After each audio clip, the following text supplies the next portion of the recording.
Hello, my friends. Happy Tuesday. It's Jen Pitta with By the Shore Stamping, back for another Teach Me Tuesday episode. Today we're going to do a technique called thumping.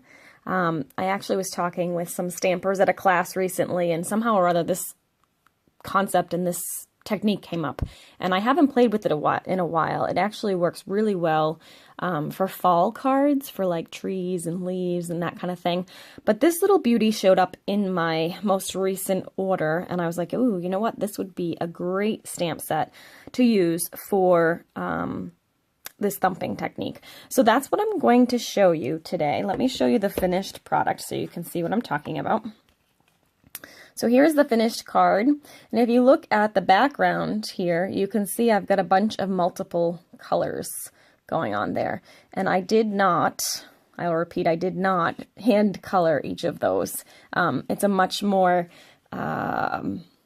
sporadic and simple technique than that. So I think you'll like it. So let me put that aside for now, and let's do our card. So I'm starting with a 5.5 by 8.5 inch piece of soft suede cardstock, and I don't think my bone folder is handy, so I'm just going to use my handy dandy fingers. And then I have a 4 by 5.25 inch piece of Whisper white. And now I'm using one of our big background stamps. These are so much fun for adding texture and just a little oomph to the background of your card. Obviously in this one I used it kind of as the focal point of the card because it's such a fun technique and it adds such visual flair that I thought it could stand on its own there. So what you're going to do is you're going to flip your your stamp over so it's upside down, and you're going to select some colors that you want to work with. So I wanted it to look like wood grain. I wanted it to kind of look like it was a tree. You could obviously use any colors you wanted. If you wanted to do kind of like a rainbow look or something like that, you could certainly do that.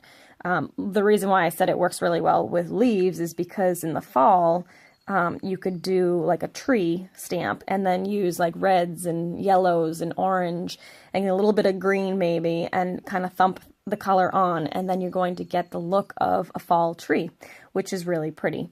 And it's very authentic looking, I think. I think it looks really true to what a fall tree would look like when you're stamping with it. The sheltering tree stamp set is perfect for that. But for this one, I am using the lightest color as my background, which is generally what you want to do. You want to kind of use a lighter color as the all-over color, and then you can use the darker colors to fill in. So I'm using Sahara Sand, so I'm going to take my Sahara Sand ink, and I'm going to just go ahead and pat the color onto my stamp. It's probably going to be hard for you to see, and it's a little bit tricky for me to see, but I can tell that the ink is all over. And actually, I forgot again to put my light on. That tends to help a little bit. That might help you too. So you can kind of see the reflection now of the ink. So you can see that I've got the color on there. Then I picked some coordinating browns. So I took my Early Espresso marker. I have my soft suede marker. I have my chocolate chip marker. And then I have my Crumb Cake marker, which Crumb Cake is just slightly darker than Sahara Sand. And I'm going to start with my Early Espresso. And I'm literally going to take the paintbrush end, and you're going to thump it onto the stamp. When I thump, I use very, like, when we were kids and you did that silly little thing with your pencil, and you kind of made it look like it was not solid, like it was kind of wiggly. That's what I'm going to do with this. I'm going to kind of use a very gentle touch, and I'm going to literally just let the color thump all over the ink. I mean the stamp pad, the stamp. Oh my goodness gracious.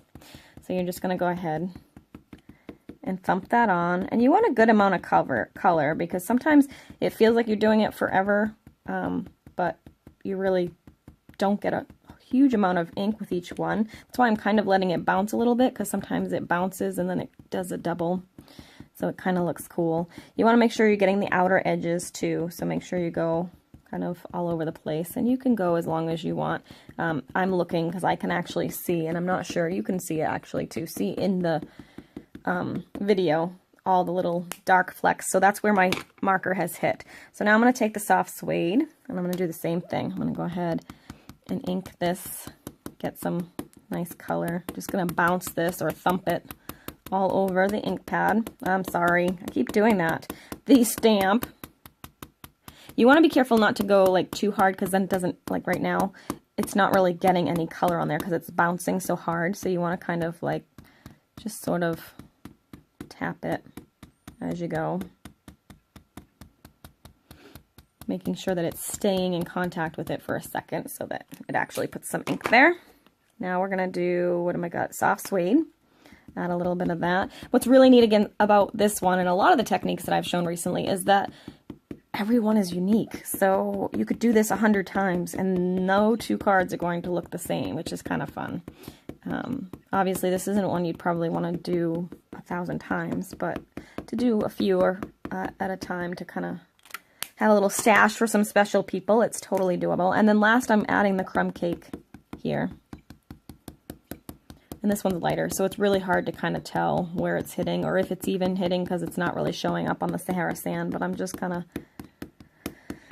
pushing it in there a little bit. I don't need a whole lot of color because, like I said, it's very similar to what I started with, so that looks about good. Now, you're going to pick up your stamp. Because we inked the Sahara Sand a while ago, I'm going to go ahead and I'm going to breathe on this to re-moisten that ink. So I'm going to move this over. Actually, no, I'm not. I'm going to breathe on it first. I breathed on it in lines so that I could make sure it's all re-moistened. And then I'm going to actually take my Whisper White and I'm going to lay it right on top of the background stamp. I find it's easier to do it this way because if you try and flip the stamp over and stamp, and it always ends up crooked or you miss one little corner or something like that. So this way, it's much easier to make sure you get everything. And then you can just kind of go around the whole outside. And then I just rub the middle to make sure we're getting all of the ink transferred. And then you're carefully just going to pick up the corner, move that out of the way, and there you go. So you can see with this one, I had a lot more of the dark than I did with this one. So you can kind of see they don't always look the same, which is good. Then to kind of continue that wood look, and because same thing with this one, I had some spots that I missed. I didn't get the full transfer of the image. Same thing here. I didn't get a full transfer. So what I'm going to do is I'm going to take my Crumb Cake ink and my handy dandy little sponge, and I'm going to ink up the edges. It just adds to that wood grain kind of antique-y look anyway, and it covers some of those holes that I missed. So I think it makes it look really neat. So I'm just going to go ahead and ink the edges of that. Beautiful. See, doesn't that look fun? I love it. Just that all by itself makes me happy. Okay, so then I am going to take, what did I do with, oh, there it is. So that's going to go on here, and I can go ahead and tape that down because I just did that flat.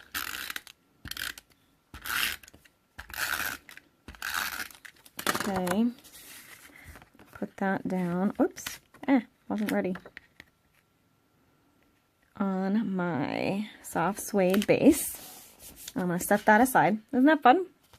Okay, so now I wanted to do a greeting, and because I really wanted that background to be the focal point of my card, I just picked a text set to work with. So this one is a really good one. It's called Just Add Text. It's part of the coloring suite, but it just has some really fun sayings. So I picked, next time you think of wonderful things, don't forget to count yourself. So you could do any of those though, but I did that. And then just because I wanted to add a pop of color, here we'll actually attach this down. I wanted to add a pop of color to this kind of brownish card. So I'm adding the Berry Burst, which is one of the new 2017 in colors. It goes through 2019. They're good for 2 years, but that's Berry Burst. I think it's one of my favorites. That one and Lemon Lime Twist. All right, so next I'm taking my stamp, and because I wanted to pick up a little bit more of that Berry Burst again, I'm using my in color markers, the Berry Burst particularly, because I want to pull in that same color. And then I'm going to use the Early Espresso marker we used earlier, and I'm using the paintbrush end, And I'm going to just color the words that I want to be brown with the brown marker, and then I'll color the words that I want to be berry with the berry marker. And you'll see I just turned that Wonderful Things, the one that has the funky font, is the one I did in purple. So when you're coloring with your markers, you want to make sure, especially when you're coloring on your stamp sets, don't color with the very tip of your marker. You want to use the side of your marker. If you color with that tip, you're going to end up getting a fuzzy end. Let me see if I can find one here. I know one of my old olives is pretty fuzzy. Yeah. So see how, I don't know if, let me see if I can get it to focus in here. Move this out of the way for a second. So see the difference? See the one on the left has that kind of fuzzy tip, which is going to make it really difficult for me to color anything that's fine lined. Whereas this one is nice and pointy and sharp. So you want to make sure you're taking care of your markers when you're coloring on stamps. Because of the pressure of it, you can kind of split the end and make it fuzzy. So you want to use the side of your marker. So I'm just using that side. I'm going to color the top line and the bottom line. Again, using the side of the paintbrush end of my marker. And you just want to be careful when you get near the words you're coloring with a different color. Now I'm going to take the paintbrush end of my Berry Burst. I'm going to do the same thing with the Wonderful Things in the middle. And I'm just going to carefully color that with the Berry Burst. Trying to be careful not to get it on the other words. If you do, it's not really a big deal. You can either just wipe it off with your finger or let it be, because sometimes it looks kind of cool when they're multicolored. All right, so now I'm going to do a quick breather on this, re-moisten the ink, and then I'm going to stamp it in the middle here. And you get the two different colors, which is fun. Really makes it pop. Then I did ink the edges of that too. I didn't want it to be stark white against that berry. I wanted to have kind of that still woody, vintagey vibe. So I just took my sponge and my crumb cake. Whoops. And did the edges of that. Okay, and you can flip that over, and we'll put that right in the middle on the Berry Burst. So this white piece is 1.25 inches by 4, and the Berry Burst is 1.5 inches by 4 as well. So there's that, but I felt it needed something, a little something else, so I grabbed the new, what are these called? Corrugated Elements. And I had one of these, the ones that go in the coffee break line, the coffee cafe line, the little cups, but I thought that would be really cute. You could even put it like maybe down here or something instead of up here. I kind of like it up there, so I'm going to leave it there. I'm using our new little mini dimensionals again, and I'm just putting a few of those on the back of my heart to give it a little pop and a little dimension. You all know how much I love my dimensionals. I'll put that here. And then I wanted a little bit of shimmer too. So I took our gold sequin trim. It's the mini sequin trim. It comes in a big roll of it. I just have one little piece here because I don't need a lot of it. And I just pulled off 3 of the little sequins. Probably should have pulled those off ahead of time. There's 1. There's 2. And sometimes it works better if you trim them down, so it's not so much for it to get through. And then there's 3. Come here. There we go. And then I just used a little bit of my Tombow. This is really fussy, but I thought it was cute, and it added a little bit of bling. So I'm just doing a tiny little dab. I don't know if you can even see how little that dab is. It's such a little sequin that I don't really need a lot. You just need to let it sit once you get it stuck where you want it, so it will dry. So there's 1. Another little dab there. I'll drop that on top of there. And let that dry, and then one over here. And I'll do the same thing. And let that dry. Perfect. And this Tombow glue does dry clear, so even if you got like a little blob like I do here, it will dry clear. So there you go. There's the finished card. So again, that's called thumping. It's super fun.